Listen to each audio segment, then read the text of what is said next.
Welcome back. We're going to do some implicit differentiation examples. So I've got two examples.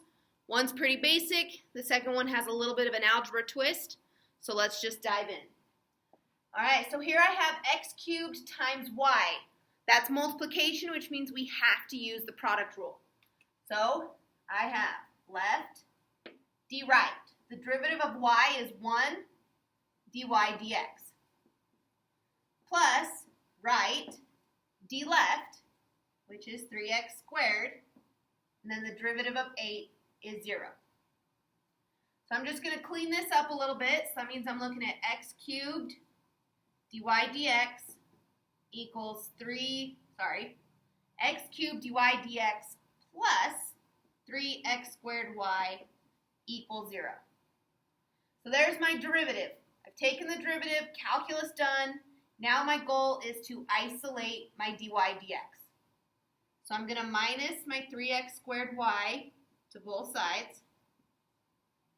So I have x cubed dy dx equals negative 3x squared y. And then to isolate my dy dx, I'm going to divide by x cubed. So dy dx equals, my x's are going to reduce, and I'm going to be left with negative 3y over x. And there's my derivative. Okay, so all I've done there, I took the derivative using the product rule. When I took the derivative of the y, I multiplied by my dy dx. And then my final processing steps were to isolate my dy dx. Okay, problem number 2 is a little bit more complex. So on the left side, I have a product rule again. So I'm going to go through and I'm going to do that product rule. So I have left d right, so 1 dy dx, plus right d left equals, here I have a chain rule, e to the xy.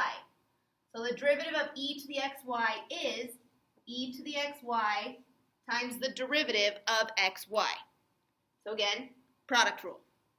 So left d right plus right d left. Okay, so I'm just going to take a second and just simplify this. My times 1 gives me x squared dy dx plus 2xy. Here I'm going to distribute while I'm simplifying. And I'm going to get x e to the xy dy dx plus y e to the xy. So after that first line, that's my derivative. Everything below it is just algebra. Here we have an issue. Not really an issue, but it just makes it a little bit harder. I need to isolate my dy dx, but I have 2 dy dx's. So I'm going to move my dy dx's to one side and everything non-dy dx to the other. So I'm going to go ahead and subtract this over and subtract that over. So I'm going to subtract my 2xy over here. And then I'm going to subtract my xe to the xy dy dx to both sides. So that's going to give me x squared dy dx minus xe to the xy dy dx, and it equals ye to the xy minus 2xy. So algebra there, I moved my non-dx dy's to one side, my dy dx's to the other. So I have 2 dy dx's. I need to solve for 1. So I'm going to go ahead and factor my dy dx off both terms.